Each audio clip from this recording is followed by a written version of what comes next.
నమస్తే అండి. వాక్ చేస్తూ మాట్లాడడానికి ప్రయత్నం చేస్తాను. తిరుమల డిక్లరేషన్ దాని మీద ఆల్రెడీ ఒక వీడియో పెట్టడం జరిగింది.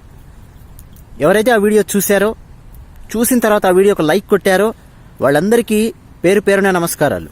ఆ తర్వాత ఎవరైతే ఆ వీడియో కింద కామెంట్స్ రాసి తమ అభిప్రాయాలను వెలిబుచ్చారో వాళ్ళందరికీ ప్రత్యేకమైన ధన్యవాదాలు. ఇప్పుడు మరొక పాయింట్ చెప్తాను. ఆ వీడియో చూడండి. ఆ వీడియోలో 1000 సంవత్సరాల క్రితం నుంచి వరుసగా ఏం జరుగుతూ వచ్చిందో, బ్రిటిషర్స్ వచ్చాక ఏం జరిగిందో, ఎందుకు హిందూ దేవాలయాలలో కొన్ని ప్రత్యేకమైన నియమాలు నిబంధనలు ఉన్నాయో వివరించడం జరిగింది. దాంతోపాటు ఇప్పుడు మరికొన్ని విషయాలు చెప్పడానికి ప్రయత్నం చేస్తాను. బ్రిటిషర్స్ ఉన్న కాలంలో ఏం జరిగింది, చాలా సంఘటనలున్నాయి. అవన్నీ మనం చెప్పాలి అంటే ఒక వీడియో సరిపోదు. చాలా వీడియోస్ మేము పెట్టగలము, కానీ పెట్టినా సరే చూడడానికి చాలా మంది సిద్ధంగా లేరు. ఆ విషయం మాకు దాదాపు 37 నెలల నుంచి అర్థం అవుతూనే ఉంది. ఉపయోగపడే వీడియోలు పెట్టినప్పుడు చాలా తక్కువ చూస్తారు. మళ్ళీ పెట్టకుండా వేరే ఏమైనా ఎంటర్టైన్మెంట్ వీడియోలు 4 రాగానే వచ్చి అవి పెట్టండి ఇవి పెట్టండి అని చెప్పి మాకు నీతులు చెప్తూ ఉంటారు. ఇక విషయానికి వస్తాయండి, హిందూ దేవాలయాలలో ఎందుకు కొన్ని నియమాలు నిబంధనలు అన్ని అలా వచ్చాయి. పూరి జగన్నాథ్ దేవాలయంలో ఓ నిబంధన కనిపిస్తుంది, గురువాయూర్ దేవాలయంలో ఒక నిబంధన కనిపిస్తుంది, అలాగే కంచి కామాక్షి దేవాలయానికి వెళ్తే కొన్ని ప్రత్యేకమైన నిబంధనలు కనిపిస్తాయి. ఎందుకు ఇవన్నీ అని చూస్తే, బ్రిటిషర్స్ ఉన్న టైంలో కూడా కొన్ని సంఘటనలు అడపా జరుగుతూ ఉండేవి. అతి తీవ్రమైన సంఘటనలు జరుగుతూ ఉండేవి. బ్రిటిషర్స్ చట్టం పెట్టారు, సరే మీ నియమాలు మీరు చూసుకోండి అన్నారు. అవన్నీ కూడా చెప్పాను నేను మొదటి వీడియోలో. ఒక క్లియర్ కట్ ఎగ్జాంపుల్ కూడా ఇచ్చాను. Around the world in 80 days అనే పుస్తకం గురించి వివరిస్తూ మరీ ఎక్స్ప్లెనేషన్ ఇవ్వడం జరిగింది. ఒక సీన్ ఎక్స్ప్లెయిన్ చేశాను అందులో, ఎలా ఒక ఫ్రెంచ్ వాడిని ఒక యూకే వ్యక్తిని అరెస్ట్ చేశారు, ఇవన్నీ చేశారని. అయితే శ్రీరంగం అని చెప్పి ఒక ప్రదేశం ఉంది, తమిళనాడులో తిరుచిరాపల్లిలో ఉంటుంది. అది ఒక ద్వీపం, అంటే ఐలాండ్. చుట్టూ కావేరీ నది ఉంటుంది, మధ్యలో శ్రీరంగనాథ స్వామి దేవాలయం ఉంటుంది. అతి పురాతనమైన దేవాలయం. మన తెలుగు రాష్ట్రాలతో కూడా ప్రత్యేకమైన అనుబంధం ఉన్న దేవాలయం. మన తెలుగు రాష్ట్రాలలో ఎవరికైనా సరే రంగా అని పేరుందనుకోండి, మోహన రంగా, కావేటి రంగా, రంగారావు, రంగారెడ్డి, రంగన్న, రంగయ్య, ఈ రంగా అనే పేరు ఎవరికైతే ఉంటుందో తెలుగు వాళ్ళలో చూడండి మీరు, వాళ్ళు లేదా వాళ్ళ పూర్వీకులకు ఆ దేవాలయంతో సంబంధం ఉంటుంది. కాకపోతే ఆ విషయం వాళ్ళకి తెలియదు. ఎన్ని దాడులు జరగాలో ఆ దేవాలయం మీద అన్ని దాడులు జరిగాయి. ఒక 200-300 సంవత్సరాల కాలాన్ని తీసుకొని చూస్తే అతి దారుణమైన దాడులు జరిగాయి. శ్రీరంగంలో ఉన్నటువంటి ఆ విగ్రహాన్ని తీసుకెళ్లి కావేరీ నదిలో దాచిపెట్టాల్సిన పరిస్థితి వచ్చింది. కొన్ని విగ్రహాలను తీసుకొని పిళ్ళై లోకాచార్య అని చెప్పి ఆయన ఎక్కడెక్కడికో తీసుకెళ్లాల్సి వచ్చింది. మధురై తీసుకెళ్లాల్సి వచ్చింది, తిరుమల తీసుకొచ్చారు. తిరుమలలో మీరు లోపలికి ఎంటర్ అవ్వగానే కుడివైపు ఒకవైపు రంగమంటపం అని ఉంటుంది. తిరుమల ఎప్పుడైనా దర్శనానికి వెళ్ళినప్పుడు చూడండి. శ్రీరంగం దేవాలయం మీద దాడులు జరిగినప్పుడు ఆ విగ్రహాలను తురుష్కులు ధ్వంసం చేస్తారు అనే ఉద్దేశ్యంతో వాటిని తరలించి తీసుకెళ్లి రకరకాల ప్రాంతాలలో భద్రపరిచారు. మళ్లీ తురుష్కుల దండయాత్రలు తగ్గిన తర్వాత మళ్లీ వాటిని తీసుకొచ్చి ప్రతిష్ఠించడం అనేది జరిగింది. ఆ సమయంలో కొన్ని విగ్రహాలను, శ్రీరంగనాథుడి విగ్రహాలను తిరుమలకు తీసుకొచ్చి అక్కడ పెట్టారు అనేది చరిత్ర చెప్తోంది. అందుకే దాన్ని రంగమంటపం అని చెప్పి పిలుస్తారు. ఇప్పటికీ దాని పేరు రంగమంటపం అనే ఉంటుంది, రాసి ఉంటుంది చూడండి. దాని వెనక చాలా చరిత్ర ఉంది. అయితే తురుష్కుల దండయాత్రలు ఇవన్నీ అయిన తర్వాత నెక్స్ట్ ఫ్రెంచ్ వాళ్ళు, డచ్ వాళ్ళు, బ్రిటిషర్స్ ఒక్కొక్కరు రావడం మొదలైంది మన భారతదేశానికి. ఆ సమయంలో ఇక రకరకాల విదేశీయులు వస్తున్నారు, వెళ్తున్నారు. సరే తురుష్కులు కాదు కదా, వేరే వాళ్ళు ఉన్నారు కదా, ఇప్పుడు ఒక చట్టం పెట్టారు కదా, పర్వాలేదు కదా అని చెప్పి అనుకొని కొద్దిమందిని రాణిస్తూ ఉండేవాళ్ళు. అంతా లోపలికి వస్తుండేవాళ్ళు, తిరుగుతూ ఉండేవాళ్ళు. కానీ దేవాలయం లోపలికి వచ్చే ప్రతి విదేశీయుడు అలా ఎందుకు ఆలోచిస్తాడు? కొంతమంది ఏమో ఇక్కడ శిల్ప సౌందర్యం అద్భుతంగా ఉంది, చూద్దాము అని చెప్పి వచ్చేవాళ్ళు ఉంటారు. కొంతమంది ఏమో దోచుకెళ్దామని వచ్చేవాళ్ళు ఉండొచ్చు. ఎవరొచ్చినా ఎవరు రాకపోయినా పవిత్రత, ఇదేదో అద్భుతమైనటువంటి దేవాలయం, దీనికి ఒక పవిత్రత ఉన్నది, నేను కూడా అంతే పవిత్రంగా చూస్తాను అనే భావనతో ఎక్కువ మంది వస్తారని చెప్పి మనం ఎలా అనుకుంటాం? అనుకునే పరిస్థితి లేదు. ఒక 200-300 సంవత్సరాల క్రితం జరిగినటువంటి సంఘటన శ్రీరంగం దేవాలయంలో ఏమైందంటే, ఒక విదేశీయుడు విష్ణు భక్తుల్లాగా వస్తూ వెళ్తూ ఉండేవాడు. ఆయన లోపలికి రాణిస్తుండేవాళ్ళు. బాగానే ఉండేది. అక్కడున్న ఆ స్వాములు, అర్చక స్వాములు, అయ్యగారులు వీళ్ళందరూ ఉంటారు కదా, ఏముంది వస్తున్నాడులే వెళ్తున్నాడు, ఇప్పుడు చట్టాలు కూడా ఉన్నాయి, పర్వాలేదు, తురుష్కులు లేరు అని చెప్పి ఊరుకున్నారు. కానీ వీడి ఏకాగ్రత మొత్తం ఎక్కడుందో తెలుసా? శ్రీరంగనాథ స్వామి దేవాలయంలో, గర్భాలయంలో రంగనాథ స్వామి పడుకొని ఉంటాడు. శేషశయనం అంటారు, పడుకొని ఉంటాడు. ఆ శ్రీరంగనాథ స్వామి కళ్ళల్లో 2 కళ్ళు, 2 డైమండ్స్ ఉన్నాయి. అతి విలువైనవి అయినటువంటి డైమండ్స్ని తీసుకొచ్చి వజ్రాలను శ్రీరంగనాథ స్వామి కళ్ళలాగా అలంకరించి పెట్టారు దేవాలయంలో. విష్ణు దేవాలయంలో అలంకరణలు ఎక్కువగా ఉంటాయి, మీ అందరికీ తెలిసిందే. బంగారు నగలు ఇవన్నీ ఉన్నాయి. అయితే బంగారు నగలు వాటన్నింటిని తీయాలన్నా, తొలగించాలన్నా, తీసుకెళ్లాలన్నా చాలా కష్టం అవుతుందని చెప్పి ఈ విదేశీయుడు వీడి కాన్సన్ట్రేషన్ మొత్తం ఎక్కడుంది? శ్రీరంగనాథ స్వామి కళ్ళ మీద ఉంది. ఆ కళ్ళల్లో 2 మళ్ళీ తీయాలంటే సమయం సరిపోతుందో లేదో అని చెప్పి ఒక కన్నుదైనా సరే మనం ఆ వజ్రం తీసుకొని వెళ్ళిపోయామంటే డబ్బులు సంపాదించుకోవచ్చు కదా అనేది వాడి ఆలోచన పాపం అక్కడ ఉన్న వాళ్ళకు తెలీదు. రానిచ్చారు, తిరుగుతున్నాడు, కూర్చున్నాడు, చూస్తున్నాడు, అంత బాగానే ఉంది. రష్ అనేది ఎప్పుడు అంత ఉండదు కదా. విపరీతమైన రద్దీ ఉన్నటువంటి దేవాలయాలలోనే సాధారణమైనటువంటి రోజుల్లో ఎక్కువ రద్దీ ఉండదు.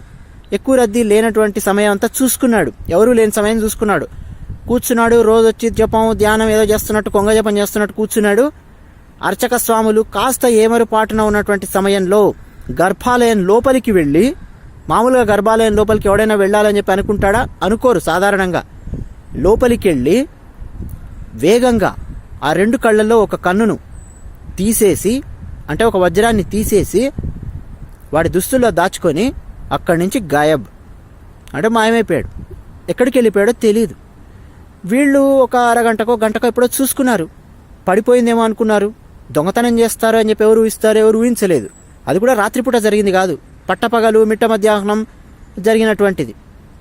వెతికారు, వీళ్ళకి అర్థం కాలేదు. ఎవరొచ్చారు, ఎవరు వెళ్ళారు మొత్తం చూసుకునే వరకు, ఓహో వీడున్నాడు, వీడు ఎక్కడ వెళ్ళాడబ్బా అని చెప్పి వాడు ఆ మఠంలో ఎక్కడ ఉన్నాడు, వాడిని చూస్తే వాడు దొరకడు. మొత్తానికి వీళ్ళు అర్థం చేసుకొని వెతికే లోపు వాడు శ్రీరంగం దాటేసాడు, వెళ్ళిపోయాడు. వాడు ఎక్కడికి వెళ్ళాడో తెలియదు. కమ్యూనికేషన్ వ్యవస్థ అద్భుతంగా లేదు అప్పట్లో, ఇప్పుడున్నంత లేదు అని చెప్పొచ్చు. ఏదో ఉంది కమ్యూనికేషన్ వ్యవస్థ, కానీ వాడిని ప్రయత్నం చేశారు పట్టుకోవడానికి. వాడు ఎక్కడికి వెళ్ళాడో తెలియదు, ఏం జరిగిందో తెలియదు. ఆ వజ్రం ఎన్ని చేతులు మారిందో తెలియదు, ఎక్కడికి వెళ్ళిందో తెలియదు. ఆ వజ్రం ఎక్కడ ప్రత్యక్షమైందో తెలుసా? ఎన్నో సంవత్సరాల తర్వాత చూసి ఆశ్చర్యపోయారు. ఎక్కడుందో ఒకసారి ఊహించండి, ఆ వజ్రం ఏ దేశంలో ఉండి ఉంటుందో ఊహించండి. జస్ట్ మీకు ఒక చిన్న హింట్ కూడా ఇస్తాను. ఏం హింట్ ఇస్తానంటే, మన భారతదేశానికి స్వాతంత్రం వచ్చిన తర్వాత మన భారతదేశ ప్రధానమంత్రి ఏ దేశంతో ఎక్కువగా స్నేహాన్ని కొనసాగించాడు? మన భారతదేశానికి 2 బలమైన దేశాలలో ఏదో ఒక దేశాన్ని ఎన్నుకొని స్నేహం చేయాల్సినటువంటి పరిస్థితి వచ్చింది. అటు లేకుండా ఇటు లేకుండా 2 వైపులా ఉన్నట్టు ఏదో మన భారతదేశ ప్రధానమంత్రి కానీ వీళ్ళందరూ నమ్మించారు 2 పెద్ద దేశాలను. కానీ ఆ తర్వాత వాళ్ళకి అర్థమైపోయింది, ఒక దేశానికి వీళ్ళు వేరే దేశానికి కొమ్ముగాస్తున్నారు అని చెప్పి. ఏ దేశంతో స్నేహం చేశారు? ఈపాటికే చరిత్ర తెలిసిన మీలో కొంతమంది ఊహించుంటారు, రష్యా. ఎస్, ఆ డైమండ్ రష్యాలో ప్రత్యక్షమైందండి. చాలా సంవత్సరాల తర్వాత చూశారు. ఇప్పటికీ రష్యాలో ఉన్నటువంటి మ్యూజియంలో ఉంది ఆ డైమండ్. దాని పేరు వాళ్ళు ఓర్లోవ్ డైమండ్ అని చెప్పి పెట్టుకున్నారు. ORLOV, ఓర్లోవ్ డైమండ్ అని చెప్పి మీరు వెతికారంటే దాని చరిత్ర మీకు దొరుకుతుంది. శ్రీరంగంలో ఉన్న వాళ్లకు, అర్చక స్వాములకు, కాస్త చరిత్ర జ్ఞానం ఉన్నటువంటి వాళ్లకు వాళ్ళందరికీ తెలుసు. సో ఇది జస్ట్ ఒక చిన్న ఉదాహరణ. రానిచ్చింది విదేశీయుడిని. మామూలుగా దొంగలు ఏం చేస్తారంటే అండి, అప్పట్లో రాత్రుళ్ళు దొంగతనాలు చేస్తారు. దేవాలయాల మీద దొంగతనాలు చేసే వాళ్ళ సంఖ్య చాలా తక్కువ, భయపడేవాళ్ళు. ఇంకా దొంగలు ఏంటంటే రాత్రిపూట నల్లగాన్ని పూసుకొని, తైలం పూసుకొని, ఏ వెంకటేశ్వర స్వామి వారికి నమస్కారం పెట్టి, లేదు కృష్ణుడికి నమస్కారం పెట్టి, దొంగతనం గనక ఈరోజు విజయవంతంగా అయ్యిందంటే అందులో 25% నీకు ఇస్తాను అని చెప్పి మాట్లాడుకొని వెళ్ళేవాళ్ళు. ఇలాంటిది కూడా మనం చాలా కథల లోపల, చాలా సాహిత్య గ్రంథాల లోపల మనం చూడొచ్చు. అంటే దొంగలు కూడా దేవాలయం మీదికి రావాలి అంటే, దేవుడి సొమ్ము ఎత్తుకుపోవాలంటే ఒక రకమైన భయం ఉండేది. ఇంకా ఆశ్చర్యం ఏంటంటే పాప భీతి ఉండేది. వీడు దొంగతనం చేసిన దాంట్లో కొంత తీసుకొచ్చి ఇంకా దేవాలయంలో వేసేవాళ్ళు. కానీ దేవాలయం లోపల దొంగతనం చేయాలన్న ఆలోచన చాలా తక్కువ మందికి వచ్చేది. ఒకవేళ ఎవరికైనా దొంగలకు వచ్చినా కానీ రాత్రిపూట దొంగతనం చేయడానికి ప్రయత్నం చేసేవాళ్ళు. వాళ్లకు ఈ వజ్రం ఎత్తుకుపోదాము, దీన్ని ఎక్కడో విదేశాలకు అమ్ముకుంటే మనకు బాగా డబ్బులు వస్తాయి, ఈ ఆలోచన విధానం అనేది ఉండేది కాదు. విదేశీయులు వచ్చిన తర్వాత రకరకాలుగా అండి ఇలాంటి ఆలోచన ధోరణి మొదలయ్యింది. ఎందుకంటే ఇప్పుడు దొంగ అని చెప్పాను కదా, భారతదేశంలో దొంగ, వాడికి కూడా ఏదో ఒక హిందూ ధర్మంలో ఏదో ఒక దేవుడి మీద, ఏదో ఒక దైవ స్వరూపం మీద వాడికి భక్తి అనేది ఉంటుంది. శివుడినో, దుర్గా అమ్మవారినో, విష్ణువునో, గణపతినో, సుబ్రహ్మణ్య స్వామినో ఎవరినో ఒకరిని పూజిస్తాడు. దేవుడు విగ్రహము అంటే కాస్త భయము, భక్తి, పవిత్రత ఇదనేది వాడికి ఉండేది. ఇప్పుడు విదేశాల నుంచి దండయాత్రలు చేయడానికి వచ్చిన వాళ్ళకు ఉండదు కదా. ఇప్పుడు దేవాలయం లోపల విగ్రహం ఉంది, విగ్రహాన్ని వాళ్ళు కూడా గౌరవించాలి అని చెప్పి, వాళ్ళు కూడా పవిత్రంగా చూసుకోవాలి అని చెప్పి ఇక ఆ ఎక్స్పెక్టేషన్స్ పెట్టుకుంటే అది అర్థం లేని ఎక్స్పెక్టేషన్ అనేది వాళ్లే నిరూపించారు. కొంతమంది అయితే దేవాలయాలను ధ్వంసం చేయడం అని చూసాం మనం చరిత్రలో, 1000 ఏళ్ల చరిత్రలో. ఆ తర్వాత ఇప్పుడు వీళ్ళు వచ్చారని చెప్పాను కదా, ఇంకొక ఉదాహరణ ఉంది. దాని గురించి నేను చెప్పాను, జస్ట్ లైట్గా చెప్పి వదిలేస్తాను. గుజరాత్లో సోమనాథ్ మందిర్ ఉందండి. దాని మీద జరిగినన్ని దాడులు బహుశా ఏ దేవాలయం మీద ఉత్తర భారతదేశంలో జరిగి ఉండవు. అన్నిటి మీద జరిగాయి, కానీ దాని మీద అయితే మూన్ స్టోన్ అని చెప్పి, మళ్ళీ వాళ్ళు ఇంగ్లీష్ వాళ్ళే రాసినట్టున్నారు. ఒక పుస్తకం ఉంటుంది చూడండి, మూన్ స్టోన్ అని చెప్పి. సోమనాథ్, సోమ అంటే చంద్రుడు అని చెప్పి అర్థం. ఆ సోమనాథ్ మందిర్లో, శివాలయంలో, గుజరాత్లో సముద్రం ఒడ్డున ఉంటుంది ఒక అద్భుతమైనటువంటి ఒక మూన్ స్టోన్ అని చెప్పి రాశారు. వజ్రం లాంటిది అనుకోండి, సరే కొన్ని చోట్ల వజ్రం అంటారు, కొన్ని చోట్ల వైఢూర్యం అంటారు, మరకతం అంటారు, ఏదో ఒక విలువైనటువంటి మణి అది ఉండేది సోమనాథ్ మందిరంలో శివుడికి అలంకరణగా. దాన్ని ఎత్తుకుపోయారండి. దాన్ని ఎత్తుకుపోవడానికి ఎన్నెన్ని రకాల వేషాలేసి, జూదగాళ్ల వేషాలు వేసుకొచ్చి, ఇక రకరకాల దొంగ తెలివితేటలు ఎన్ని వాడాలి అన్ని వాడి ఎన్ని చేతులు మారింది. అదొక పెద్ద చరిత్ర. ఇలా ఒక్కొక్కటి మాట్లాడాలంటే చాలా దేవాలయాలకు సంబంధించినటువంటి చాలా చరిత్ర ఉంది. అప్పటి నుంచి ఒక భయం అనేది ఉంది హిందూ దేవాలయాలలో. నేను ఆల్రెడీ మొట్టమొదటి వీడియోలో చెప్పాను, తురుష్కుల దండయాత్రలు జరిగినప్పుడు ఎలాంటి భయాలు ఉండేవి, ఆందోళన ఉండేది. బ్రిటిషర్స్ వచ్చిన తర్వాత కంపారిటివ్గా బెటర్, అది కూడా చెప్పాను నేను, ఏం దాచుకోకుండా అది కూడా చెప్పాను. కొంచెం బెటర్, ఓ చట్టం పెట్టారు, ఒక నియమం పెట్టారు, అన్ని పెట్టారు. కానీ ఎన్ని చట్టాలు పెట్టినా ఏం చేసినా కానీ ఎంతోమంది విదేశీయులు వస్తున్నారు, పోతున్నారు. ప్రతి ఒక్కరికి దేవాలయము, విగ్రహము, దాన్ని మనం నమస్కారం పెట్టాలి, దీన్ని పవిత్రంగా చూసుకోవాలి, నేను గర్భాలయం లోపలికి వెళ్ళకూడదు, నేను ఇక్కడ ఇలా ఉండాలి, ఇవన్నీ మనం ఊహించలేము. ఎవరి నుంచి ఊహించవచ్చు అంటే, ఏ మతంలో ఉన్న వాళ్ళైనా సరే ఇతర మతాలను మనం గౌరవించాలి, ఇతర మతాలను మనం ద్వేషించకూడదు.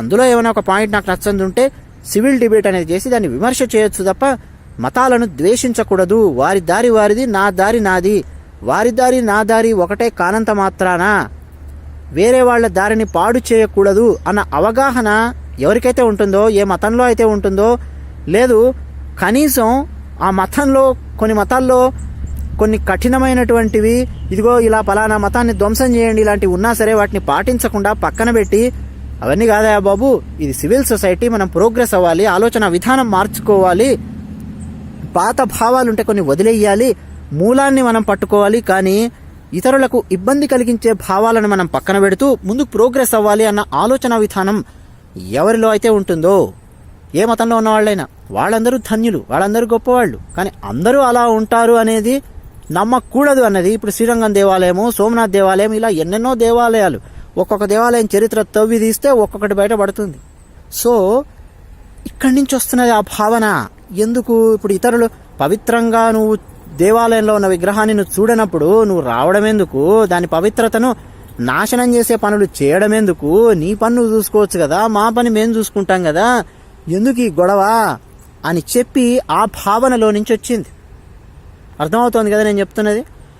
తర్వాత మనకు మొట్టమొదటి వీడియో కింద ఒక మహానుభావుడు ఒక కామెంట్ రాశాడు. ఏం రాశాడంటే, పేరు నేను చెప్పను, పేర్లు చెప్పి ఇతరులను అవమానించడము, యూట్యూబర్స్ పేర్లు చెప్పడము, ఛానల్స్ పేర్లు చెప్పడము, పెద్ద పెద్ద మీడియా ఛానల్స్ పేర్లు చెప్పడము, అవన్నీ నేను చేయను. జనరల్గా పాయింట్ కన్వే చేయడం ఇంపార్టెంట్ నాకు.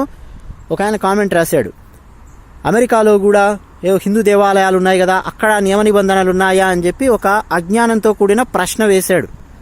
ఇక అంతకంటే అజ్ఞానం ఉంటే ఇంకెవరైనా ఏం చేస్తారండి, వినాశకాలే విపరీత బుద్ధి అని చెప్పి. అమెరికాలో ఉన్న హిందూ దేవాలయాల మీద కూడా అలాంటివి జరిగాయి అనుకోండి. ఏది 1000 సంవత్సరాల నుంచి భారతదేశంలో ఉన్న దేవాలయాల మీద ఏమేం సంఘటనలు జరిగాయో అవన్నీ జరిగితే అక్కడ కూడా వస్తాయి. అక్కడేం జరగలేదు కదా, అక్కడ జరిగితే అక్కడ కూడా వస్తాయి. ఎక్కడెక్కడ ఏమేం సంఘటనలు జరిగాయో చరిత్ర మనం త్రవ్వి తీసుకొని ఆ సోషియాలజీ కొంత స్టడీ చేసి, భావోద్వేగాలు ఏంటి కొంత స్టడీ చేసి, ఏమేమి సమస్యలు ఉన్నాయనేది గమనిస్తే తప్ప కొన్ని నియమాలు నిబంధనలు ఎందుకున్నాయనేవి మనకు అర్థం కాదు. మూఢనమ్మకాలు కాదు. మూఢనమ్మకాలు అంటే డెఫినెట్గా ఎవరైనా సరే ఖండించి తీరాల్సిందే, అందులో ఏం సందేహం లేదు. కానీ నియమాలు నిబంధనలు కొన్ని ఉన్నప్పుడు దాన్ని పాటించడం వల్ల వివాదం అనేది రాదు. ఒక నిబంధన ఉన్నది, దాన్ని పాటించాం, అయిపోయింది, మన పని మనం చేసుకోవచ్చు కదా, ఇంకా వివాదం ఎందుకు? ఈ కోణంలో గనక ఆలోచిస్తే అండి సమాజంలో సమస్యలు అనేవి ఉండవు. కానీ ఉద్దేశపూర్వకంగా కొంతమంది వివాదాలు సృష్టించడానికి ఇంకా ప్రయత్నం చేస్తే అది భారతదేశంలో ఉన్నటువంటి మనమే వివాదాలు సృష్టించడానికి ప్రయత్నం చేస్తే, మనము అంటే ఎవరు ఇక్కడ? ఎవరైతే వివాదాలు సృష్టించడానికి ప్రయత్నం చేస్తున్నారో వాళ్ళు. ఎవరు సృష్టిస్తున్నారు డిక్లరేషన్ వివాదం? ఆలోచించండి, మీకే అర్థం అవుతుంది. చిన్నజీర స్వామి వారు ఒక మాట చెప్తారు, ఏంటంటే స్వీయ ఆరాధన సర్వ ఆదరణ అని చెప్తారు. చిన్నది, చాలా చిన్న వాక్యం, అదొక్కటి పాటిస్తే అండి అది ఏ మతానికైనా సరే వర్తిస్తుంది, ఏ కాలానికైనా సరే వర్తిస్తుంది, ఏ మనిషికైనా సరే వర్తిస్తుంది. స్వీయ ఆరాధన సర్వ ఆదరణ అంటే నీది నువ్వు పాటించు, నీ ధర్మాన్ని నువ్వు పాటించు. సర్వ ఆదరణ, మిగతా ధర్మాలను నువ్వు పాటించాల్సిన అవసరం లేదు, కానీ గౌరవించు. నీ ధర్మాన్ని నువ్వు పాటించు, మిగతా వాళ్ళని గౌరవించు, అంతే.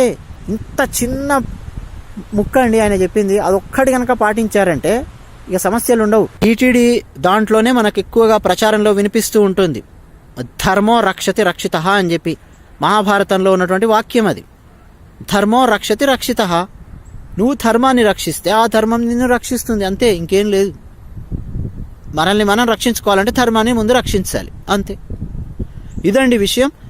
టీ మిక్స్చర్ ఛానల్ నచ్చితే సబ్స్క్రైబ్ అవ్వండి. అయితే టీ మిక్స్చర్ ఛానల్లో కేవలం ఇలాంటి వీడియోస్ మాత్రమే వస్తాయని చెప్పి మీరు ఊహించొద్దు. కొద్దిమంది ఇలాంటి వీడియోస్ కోసం సబ్స్క్రైబ్ అవుతారు, వేరే ఇంకా ఏ క్రికెట్ వీడియోనో ఎంటర్టైన్మెంట్ ఏదో వచ్చినప్పుడు కొంత అసహనానికి లోనవుతూ ఉంటారు. వాళ్ళ అసహనాన్ని మేము అర్థం చేసుకోగలం. కాకపోతే టీ మిక్స్చర్ ఛానల్ అనేది ముందు నుంచి కూడా ఎలా నడుపుకుంటూ వస్తున్నామంటే ఎంటర్టైన్మెంట్ విషయాలు, క్రికెట్ విషయాలు, న్యూస్ మీద అనాలిసిస్ కానీ, అలాగే రకరకాల విషయాలను చర్చించడానికి ఉపయోగిస్తూ ఉన్నాము. మీకు నచ్చని సబ్జెక్ట్ కనిపించింది అనుకోండి, క్రికెట్ మీకు నచ్చదు, పట్టించుకోకుండా ఆ వీడియోని.